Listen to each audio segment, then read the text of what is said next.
This could be bad news for the Chargers. There are several players heading into free agency, and the debate is ongoing about which players the Chargers should resign and which ones they should not. However, at the same time, there are also some players who have already started preparing for their next season, and it's clear that they do not want to stay with the Chargers, or they are looking for a higher price this time. So, let's explore what's going on and how the Chargers can counter this situation. What's up, Chargers fans? Welcome to the NFL Playbook Chargers. If you're new here, don't forget to hit that subscribe button. This channel is all about breaking down everything you need to know about the Bolts. Cornerbacks Kristian Fulton and Asante Samuel Jr. have switched agencies and both decided to sign with athletes first as they get ready to hit free agency. This is not great news for Jim Harbaugh and his team.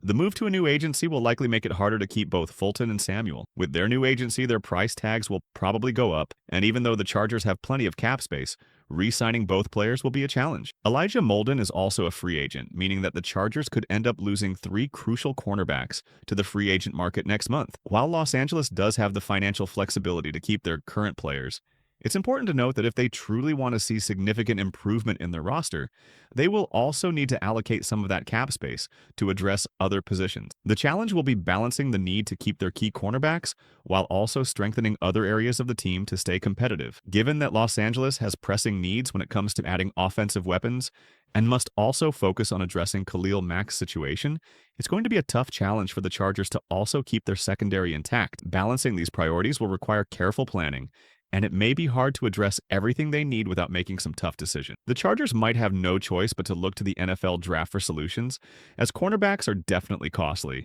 There will be several good cornerbacks available in free agency, but with Los Angeles possibly losing 3 of its own, the situation becomes much more complicated. It will be interesting to see if the Chargers can manage to keep any of their 3 key defensive backs. Now, talking about Khalil Mack, there is a scenario where the Chargers lose both Khalil Mack and Joey Bosa this offseason. Money is the biggest challenge for the Chargers right now. It's clear that moving on from Joey Bosa in some way could free up around $25 million in cap space. As for Khalil Mack, his future is still uncertain. He recently turned down retirement, and there's speculation about him potentially joining the Seattle Seahawks or attracting interest from teams like the Buffalo Bills. It's shaping up to be a competitive market for Mack, which only adds to the complexity of the Chargers situation.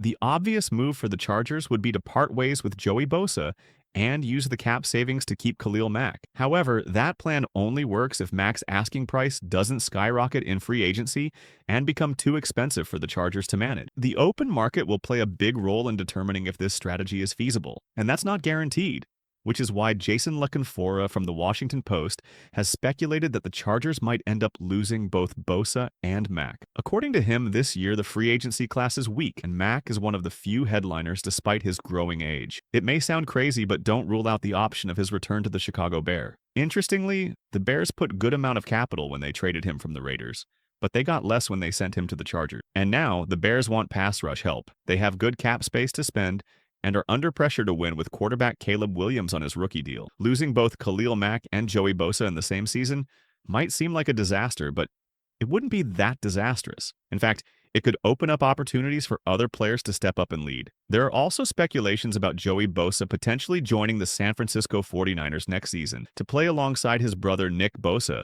and this idea is starting to seem more likely. Recently, Bosa's mother, Cheryl Bosa, shared an edited picture on her Instagram of both brothers wearing 49ers jerseys. This would only be possible if the Chargers either cut Joey Bosa or trade him to the 49ers. The problem with trade, however, is Bosa's massive contract. It's clear that the Chargers could move on from him, allowing him to hit free agency and sign a much more affordable deal elsewhere without needing to trade him. In both cases, the Chargers would save around $25 million if they move on from Bosa. Although it took him some time to get healthy and back on track in 2024, he was mostly effective once he got going. Staying on the West Coast and joining his brother? It's easy to see why that could be an attractive option. So, what do you think? Who will stay with the Chargers? And what about Joey Bosa? Will he be traded to the 49ers? Let me know in the comment section.